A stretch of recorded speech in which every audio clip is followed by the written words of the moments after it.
Le silence qui flottait autour de Billy n'avait rien de paisible. Il était dense, presque collant, comme une vapeur invisible qui s'infiltrait dans chaque recoin de sa poitrine. Assise face à Tom, elle écoutait à peine ses mots.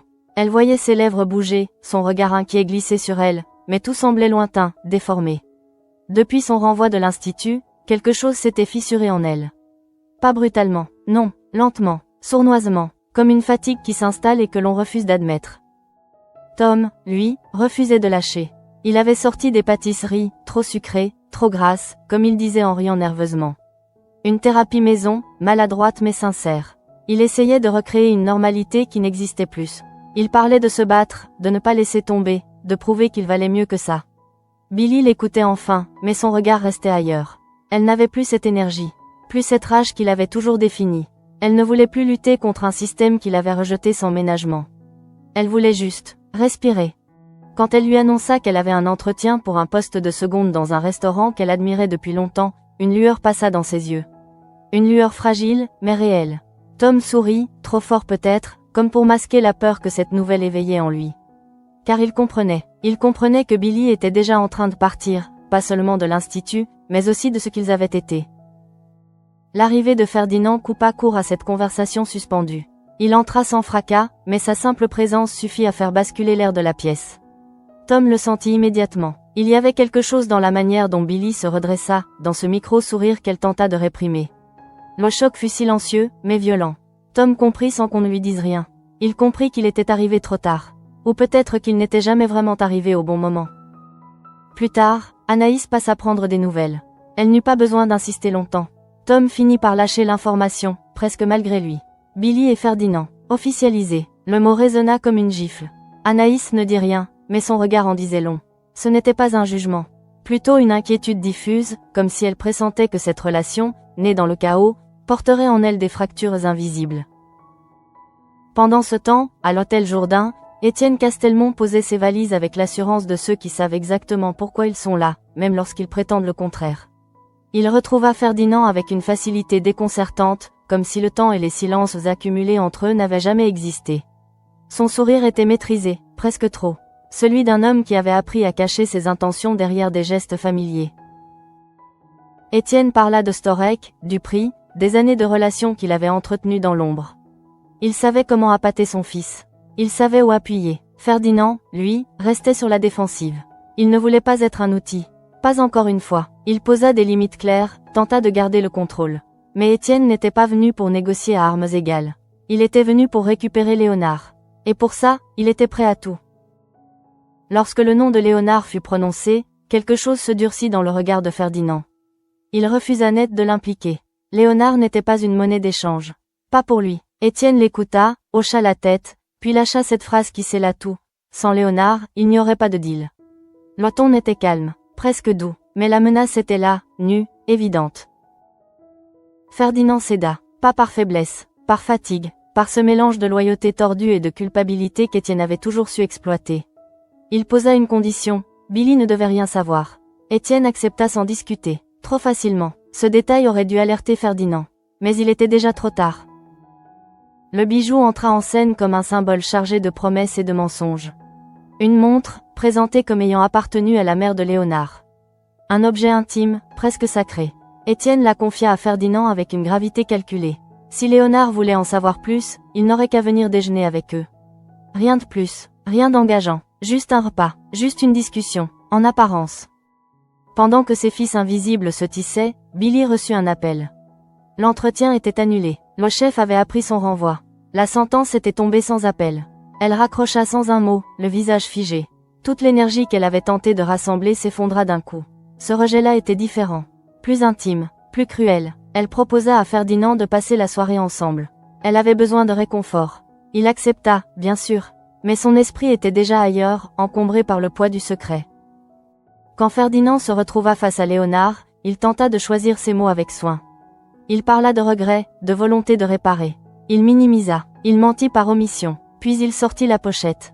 La montre. Léonard pâlit. Le temps sembla se suspendre. Ce n'était pas un simple objet. C'était une porte ouverte sur un passé qu'il avait tenté d'enterrer. Il ne refusa pas. Il demanda juste du temps. Il faut que je réfléchisse. Plus tard, seul avec Ismaël, Léonard laissa tomber le masque. Il était troublé, envahi par des questions qu'il n'avait jamais osé formuler. Ismaël l'écouta sans juger. Il lui dit simplement que la vérité ne viendrait que d'une seule personne. Étienne. Cette idée suffit à le faire frissonner. Et pendant que Léonard hésitait, Ferdinand, lui, commençait à sentir que quelque chose clochait. Un détail, une incohérence, une intuition persistante. Il fouilla, discrètement, et la vérité éclata, brutale, sans élégance. La montre avait été achetée le matin même. Aucun héritage, aucun souvenir, juste un mensonge de plus. La colère monta, violente, incontrôlable. Ferdinand affronta son père sans détour. Les mots dépassèrent la pensée. La peur aussi. Il comprit qu'il avait été sali, entraîné dans une manipulation qu'il ne pourrait jamais expliquer à Léonard. Étienne ne chercha pas à se défendre. Il se contenta de cette phrase, lâchée comme une évidence, « J'avais pas le choix ». À cet instant précis, quelque chose se brisa définitivement entre eux. Et Ferdinand le sut, ce n'était que le début. La nuit tomba sans douceur, comme une chape trop lourde que personne ne parvenait à repousser. Ferdinand quitta son père sans un mot de plus. Les phrases qu'il avait lancées résonnaient encore dans l'air, mais elles semblaient déjà vides, incapables de réparer quoi que ce soit. En marchant, il sentit la colère se transformer en autre chose, une lucidité glaciale. Étienne ne changerait pas, jamais, et cette certitude-là faisait plus mal que le mensonge lui-même. Pendant ce temps, Billy essayait de se convaincre que cette soirée à deux suffirait à panser ses plaies. Elle s'était préparée sans conviction, les gestes mécaniques, le regard fuyant son propre reflet. Le refus du chef tournait en boucle dans sa tête.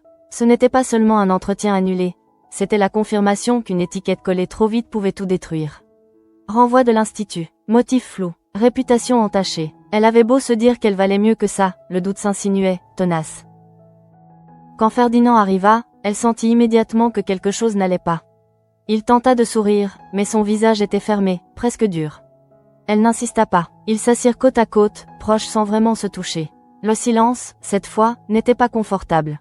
Il pesait entre eux, chargé de non-dits. Billy finit par parler de l'entretien, de l'humiliation ressentie, de cette sensation d'être rejetée par un monde qu'elle avait pourtant servi avec passion. Ferdinand l'écoutait, mais ses pensées revenaient sans cesse à Léonard, à la montre, à la trahison. Il la prit dans ses bras, cherchant un refuge commun. Pour un instant, leurs souffrances se rejoignirent. Billy posa la tête contre son épaule, fermant les yeux. Elle ne savait pas que, pendant qu'elle cherchait un soutien, Ferdinand portait déjà un poids trop lourd pour être partagé. Le secret s'installait entre eux comme une fissure invisible. Dans le même temps, Tom errait sans but précis. L'annonce de la relation entre Billy et Ferdinand avait laissé une trace amère. Il se sentait inutile, relégué à un rôle secondaire alors qu'il avait cru être un pilier. Pourtant, malgré la jalousie, l'inquiétude dominait. Il connaissait Billy mieux que quiconque. Il savait reconnaître les moments où elle faisait semblant d'aller bien. Et ce soir-là, quelque chose lui disait qu'elle était au bord du gouffre. À l'hôtel Jourdain, Étienne savourait une victoire qu'il ne nommait pas encore ainsi. Il observait la montre posée sur la table, symbole de son stratagème. Peu importait que Ferdinand ait découvert la vérité, l'essentiel était ailleurs. Léonard avait été touché, ébranlé, la graine était plantée. Étienne connaissait ce trouble, cette hésitation mêlée de curiosité douloureuse. Il l'avait lui-même ressenti autrefois. Et il savait qu'elle finirait par pousser Léonard vers lui. À ce moment-là, Léonard ne trouvait pas le sommeil. La montre reposait sur sa table de chevet, comme une présence muette. Il se leva plusieurs fois pour la regarder, la toucher du bout des doigts, puis s'en détourner, agacé. Les souvenirs de sa mère affluaient malgré lui, flous, incomplets. Il se demandait si Étienne avait vraiment changé, s'il existait une chance de comprendre enfin ce passé qui lui échappait. Mais une voix intérieure lui soufflait de se méfier. Cette voix, il la reconnaissait, c'était celle de la douleur ancienne. Ismaël, de son côté, repensait à leur conversation. Il sentait que Léonard était à un tournant. Il aurait voulu le protéger, l'empêcher de replonger dans une relation toxique. Mais comment empêcher quelqu'un de chercher ses propres réponses? Il savait que, tôt ou tard, Léonard irait à ce déjeuner. Non par confiance, mais par besoin de vérité. Le lendemain, Ferdinand se réveilla avec un nœud à l'estomac. Billy dormait encore, paisible en apparence. Il l'observa longuement, partagé entre la tendresse et la culpabilité. Il se leva sans bruit, comme pour retarder l'instant où il devrait affronter la réalité. Chaque pas l'éloignait un peu plus de l'honnêteté qu'il prétendait défendre. Plus tard, Anaïs croisa Billy. Elle perçut immédiatement la fatigue dans ses yeux, cette lassitude profonde qui ne disparaît pas avec une nuit de repos. Elles parlèrent peu, mais suffisamment pour que Billy laisse échapper son découragement. Anaïs tenta de la rassurer, maladroitement peut-être, mais avec sincérité. Elle évoqua d'autres chemins, d'autres opportunités. Billy hocha la tête, sans vraiment y croire. Pendant ce temps, Ferdinand reçut un message de son père. Court, froid, le déjeuner était confirmé. Léonard avait accepté. Cette simple phrase fit battre son cœur plus vite. Il imagina la scène, anticipa la confrontation. Il savait déjà que rien ne se passerait comme prévu. Il savait aussi qu'il serait au milieu, encore une fois, incapable de protéger tout le monde. À cet instant précis, une certitude s'imposa à lui. Le mensonge avait déjà produit ses effets. Et quoi qu'il fasse désormais, il ne pourrait empêcher la chute. Le jour du déjeuner arriva avec une lenteur presque cruelle. Ferdinand eut l'impression que chaque minute s'étirait, comme si le temps lui-même cherchait à retarder l'inévitable. Il tenta de se concentrer sur autre chose, mais son esprit revenait sans cesse à la même image. Léonard face à Étienne, pris au piège d'un mensonge déjà fissuré. Il savait que rien de bon ne pouvait sortir de cette rencontre, et pourtant, il n'avait plus le pouvoir de l'empêcher.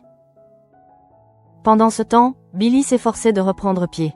Elle s'était levée tôt, comme par réflexe, avec cette discipline héritée des années passées à l'institut. Mais très vite, elle se retrouva face au vide. Plus de planning, plus de service, plus d'objectifs immédiats. Juste ce silence brutal qui la renvoyait à elle-même. Elle tenta de cuisiner, pour se rassurer, pour se rappeler qui elle était. Les gestes revenaient, précis, maîtrisés, mais le plaisir n'y était plus. Chaque assiette lui rappelait ce qu'elle avait perdu. Tom, de son côté, observait la situation de loin. Il croisait Billy parfois, échangeait quelques mots, sans jamais dépasser cette frontière invisible qu'elle avait dressée. Il voyait bien qu'elle s'accrochait à Ferdinand comme à une bouée, mais il percevait aussi le déséquilibre. Ferdinand n'était pas pleinement là, toujours ailleurs, et cette absence, même discrète, finirait par peser. À l'hôtel Jourdain, Étienne se préparait avec un calme presque dérangeant. Il choisit ses vêtements avec soin, ajusta sa montre, la vraie, celle qu'il portait chaque jour, et se regarda dans le miroir avec un sourire maîtrisé. Pour lui, ce déjeuner n'était pas une tentative désespérée, mais une stratégie. Il savait que Léonard viendrait avec des questions, peut-être même avec de la colère. Et il s'en réjouissait presque. Car la colère, il savait la manipuler. Lorsque Léonard arriva, il eut un léger moment d'hésitation devant l'entrée du restaurant. Il inspira profondément avant de pousser la porte. Étienne se leva aussitôt, affichant cette expression faussement émue qui lui était devenue familière. Les premières minutes furent maladroites, pleines de silence tendu. Ferdinand, assis entre eux, sentait la pression monter. Il essayait de capter le regard de Léonard, de lui transmettre un avertissement muet, mais celui-ci restait fermé, concentré. Étienne parla de souvenirs, de regrets, de cette distance qu'il disait vouloir combler. Il évoqua la mère de Léonard avec une douceur étudiée, choisissant chaque mot comme une arme enveloppée de velours. Léonard l'écoutait, immobile, les mâchoires serrées. À mesure que les minutes passaient, Ferdinand se rendit compte que le mensonge prenait une autre forme. Étienne n'insistait plus sur la montre. Il parlait de sentiments, de blessures anciennes, d'un père qui avait soi-disant compris ses erreurs trop tard. À ce moment-là, Léonard posa la question qu'Étienne redoutait autant qu'il l'attendait. Il demanda la vérité, toute la vérité. Un silence lourd s'abattit sur la table. Ferdinand sentit son cœur se serrer. Étienne soutint le regard de son fils sans ciller. Il répondit avec une franchise partielle, soigneusement calibrée. Il admit ses torts, sans jamais reconnaître la manipulation. Il parla de la montre comme d'un symbole, éludant son origine réelle. Léonard fronça les sourcils. Quelque chose ne collait pas. Il sentit cette sensation familière de malaise, celle qui lui indiquait qu'on cherchait à l'entraîner là où il ne voulait pas aller. Il se tourna vers Ferdinand, comme pour lui demander confirmation. Ferdinand hésita, une fraction de seconde, mais cette fraction de seconde suffit à tout changer. À cet instant-là, Léonard comprit. Pas entièrement, mais suffisamment. Il se leva brusquement, renversant presque sa chaise. Les mots qu'il lança furent durs, directs, chargés d'une colère longtemps contenue. Il accusa Étienne de mentir encore, de ne jamais assumer pleinement. Puis il regarda Ferdinand, blessé. Il ne cria pas, ce fut pire. Il demanda simplement pourquoi. Pourquoi lui ? Ferdinand resta sans voix. Les excuses se bousculaient dans sa tête, mais aucune ne semblait assez forte. Léonard quitta le restaurant sans se retourner. Étienne, lui, resta assis, impassible. Il avait perdu une bataille, peut-être, mais il savait qu'il n'avait pas tout perdu. Plus tard, Ferdinand erra longtemps avant de rentrer. Il se sentait vidé, coupable, pris au piège d'un rôle qu'il n'avait jamais voulu jouer. Lorsqu'il retrouva Billy, elle sentit immédiatement que quelque chose s'était brisé. Elle ne posa pas de questions. Pas encore, mais son regard, chargé d'inquiétude, en disait long. Dans le même temps, Léonard retrouva Ismaël. Il parla peu, mais chaque mot était lourd de désillusion. Il savait désormais qu'il ne pourrait plus se réfugier dans le doute. La vérité, même incomplète, avait suffi à rouvrir des blessures qu'il croyait cicatrisées. Et tandis que la nuit tombait une nouvelle fois, chacun comprit, à sa manière, que ce déjeuner n'avait pas rapproché une famille. Il avait seulement révélé, au grand jour, l'ampleur des dégâts. La soirée qui suivit le déjeuner laissa derrière elle une impression de vide que personne ne parvenait à combler. Ferdinand rentra tard, les épaules lourdes, comme si chaque pas l'éloignait un peu plus de ce qu'il croyait encore pouvoir réparer. Billy l'attendait, assise sur le canapé, les genoux repliés contre elle. Elle leva les yeux quand il entra, cherchant un signe, un indice qui lui permettrait de comprendre sans poser de questions. Mais le visage de Ferdinand était fermé, opaque. Il s'assit à côté d'elle sans la toucher, et ce simple geste, ou plutôt cette absence de geste, fut plus révélatrice que n'importe quelle confession. Elle parla la première, évoquant sa journée, les démarches qu'elle avait tentées, les portes qui semblaient se refermer les unes après les autres. Elle voulait lui donner l'occasion de parler à son tour, de déposer ce poids invisible qu'il traînait depuis des jours. Ferdinand l'écoutait, hochant la tête, mais son esprit était ailleurs. Il revoyait le regard de Léonard au moment où il avait compris, cette déception silencieuse qui lui avait transpercé la poitrine. Billy s'interrompit, consciente que quelque chose leur échappait déjà. Dans le même temps, Étienne quittait l'hôtel Jourdain avec une irritation qu'il dissimulait mal. Le déjeuner ne s'était pas déroulé comme prévu, mais il refusait d'y voir un échec total. Il savait que Léonard était ébranlé. Et pour lui, c'était suffisant. Les fissures étaient là. Il suffisait d'attendre qu'elles s'élargissent. Il songea brièvement à Ferdinand, à cette colère qu'il avait déclenchée chez son fils. Une colère qu'il jugeait presque légitime, mais nécessaire. Dans son esprit, la fin justifiait toujours les moyens. À ce moment-là, Léonard marchait sans but précis. Il avait refusé les appels, ignoré les messages. Il avait besoin d'être seul avec ses pensées, même si celles-ci le faisaient souffrir. La confrontation avait ravivé des souvenirs qu'il aurait préféré oublier.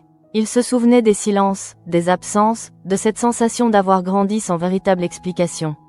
Étienne n'avait pas changé. Il l'avait simplement enveloppé d'un discours plus séduisant. Cette prise de conscience le laissait épuisé. Ismaël finit par le retrouver. Ils s'assirent sur un banc, sans parler d'abord. Puis Léonard laissa tomber quelques mots, secs, précis. Il ne cherchait pas de conseils. Il avait juste besoin d'être entendu. Ismaël comprit que cette blessure-là ne se refermerait pas facilement. Il lui rappela néanmoins qu'il avait le droit de couper, de se protéger, même si cela signifiait rompre des liens déjà fragiles. Léonard acquiesça en silence. Pendant ce temps, Billy ne parvenait plus à ignorer l'évidence. Elle regarda Ferdinand droit dans les yeux et lui demanda simplement s'il allait bien. La question était banale, mais la réponse tarda à venir. Ferdinand inspira profondément, comme s'il s'apprêtait à plonger dans une eau trop froide. Il admit que les choses s'étaient mal passées, qu'il avait commis une erreur. Il resta vague, évita les détails. Billy sentit une frustration sourde monter en elle. Elle n'exigeait pas de tout savoir, mais elle refusait d'être tenue à l'écart. Ce soir-là, la distance entre eux se fit plus palpable. Ils partagèrent le même espace sans réellement se rejoindre. Chacun se replia dans ses pensées, convaincu, à tort ou à raison, que le silence protégerait l'autre. Mais le silence, une fois encore, ne faisait que nourrir les malentendus. Dans la nuit, Ferdinand se leva et sortit prendre l'air. Il se demanda combien de temps encore il pourrait tenir ainsi, coincé entre la loyauté familiale et la volonté de construire quelque chose de sain avec Billy. Il savait déjà que le choix s'imposerait bientôt à lui. Et cette perspective l'effrayait plus que tout. À ce moment-là, Étienne, seul dans sa chambre d'hôtel, fixa son téléphone. Il hésita, puis esquissa un sourire froid. Il savait que le chaos qu'il avait semé finirait par produire ses effets. Et pour lui, ce n'était que le début. Le lendemain s'annonça sans éclat, comme si le monde avait décidé de suspendre ses couleurs. Billy se leva avant Ferdinand. Elle observa un instant son visage encore endormi, cherchant des réponses dans cette immobilité trompeuse. Elle l'aimait, elle en était certaine. Mais elle sentait aussi que quelque chose s'interposait entre eux, une ombre qu'elle n'avait pas choisie et qu'elle refusait pourtant de nommer trop vite. Elle sortit sans bruit, laissant derrière elle l'odeur du café qu'elle n'avait pas eu le courage de préparer. Marcher lui faisait du bien. L'air frais lui rappelait qu'elle existait encore en dehors de l'institut, en dehors des décisions arbitraires et des regards condescendants. Elle se répéta qu'elle devait avancer, même si le chemin restait flou. Elle pensa à Tom, à Anaïs, à tous ceux qui avaient cru en elle. Et elle se demanda, avec une pointe d'amertume, si elle ne s'était pas accrochée trop vite à Ferdinand pour combler un vide plus profond. Ferdinand se réveilla seul. Le silence de l'appartement le frappa de plein fouet. Il comprit immédiatement que Billy était parti prendre de la distance, et il ne pouvait pas lui en vouloir. Il se sentait incapable d'offrir la transparence qu'elle méritait. Le visage de Léonard lui revint en mémoire, ce regard blessé qu'il ne parvenait pas à chasser. Il se rendit compte qu'il avait reproduit, malgré lui, le schéma qu'il détestait tant chez son père. Dans le même temps, Étienne se renseignait discrètement. Il appelait, laissait des messages, activait ses réseaux. Il voulait savoir comment Léonard allait, s'il avait parlé, s'il doutait encore. Chaque information, même anodine, était pour lui un levier potentiel. Il n'éprouvait aucun remords. Pour Étienne, l'émotion n'était qu'un outil parmi d'autres, et il se félicitait de sa propre capacité à garder la tête froide. Léonard, lui, tentait de reprendre le contrôle. Il évitait les lieux familiers, les conversations inutiles. Il avait besoin de se recentrer, de redéfinir ses limites. Ismaël restait présent, sans jamais forcer le dialogue. Cette présence silencieuse lui faisait du bien. Léonard se surprit à penser que, peut-être, la famille ne se définissait pas uniquement par le sang, mais par ceux qui respectaient vos blessures.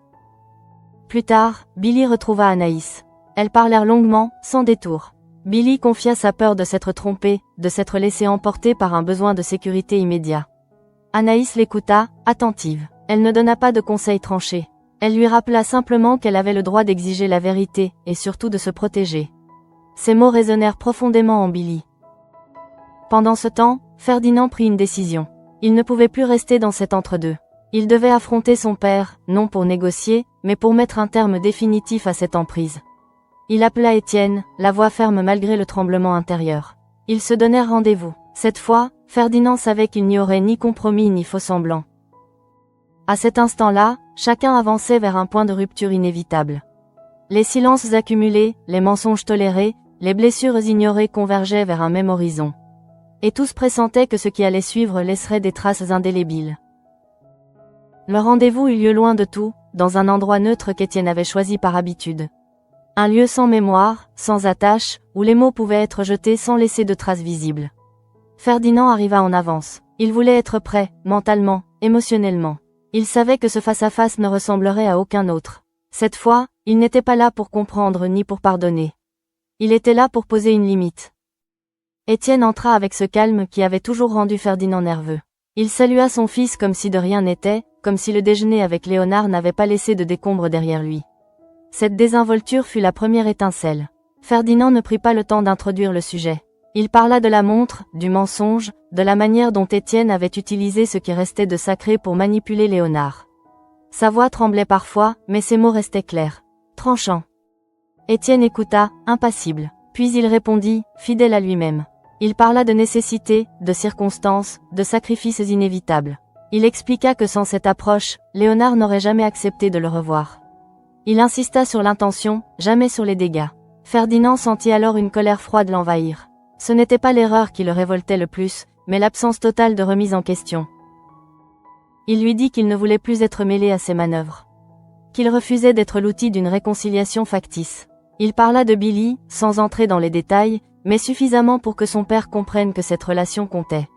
Étienne esquissa un sourire presque compatissant. Il suggéra que les histoires d'amour passaient, que la famille restait. Cette phrase, prononcée avec assurance, eut l'effet inverse de celui escompté. Ferdinand se leva. Il déclara que cette fois, la famille ne servirait plus d'excuse. Qu'il choisirait désormais ce qui était juste, même si cela signifiait couper.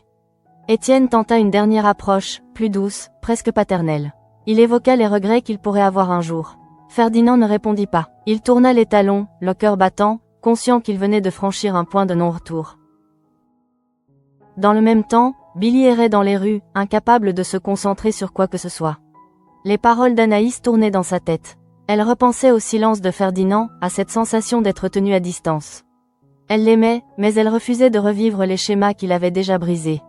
Elle se demanda si l'amour suffisait lorsque la confiance commençait à s'effriter. Tom la croisa par hasard. Leur échange fut bref, mais chargé. Il lui demanda si elle allait bien, sans insister. Billy répondit vaguement. Elle savait qu'il restait un repère, une forme de stabilité. Cette pensée la rassura autant qu'elle la troubla. Elle comprit qu'elle devait clarifier ce qu'elle ressentait avant de faire un pas de plus dans une direction ou une autre. À ce moment-là, Léonard prit une décision qui surprit même Ismaël. Il écrivit à Étienne. Un message court, sans émotion apparente. Il ne s'agissait pas d'une ouverture, mais d'une mise au point.